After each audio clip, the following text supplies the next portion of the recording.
मुख्यमंत्री देवेंद्र फडणवीस यांनी सुद्धा ठाकरे बंधूंना आता टोला लगावलाय। बेस्ट पतपेढीच्या निवडणुकीचं ठाकरे बंधूंनी राजकारण केलं। निवडणुकीमध्ये जनतेनं ठाकरे बंधूंना नाकारलंय। निवडणुकीचं राजकीयकरण या लोकांना आवडलेलं नाही असं सुद्धा मुख्यमंत्र्यांनी म्हटलेलं आहे। अशा प्रकारच्या निवडणुकीचं राजकीयकरण करण्यात येऊ नये। ही पतपेढीची निवडणूक आहे, पण त्यांनीच त्याचं राजकीयकरण केलं।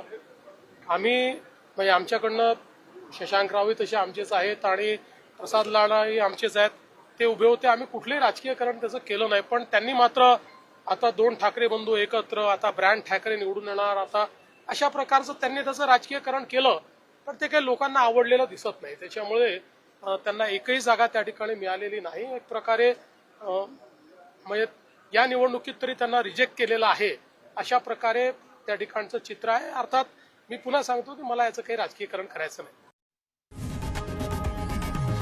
लोकशाही मराठी ऐका, पहा, जागरूक रहा।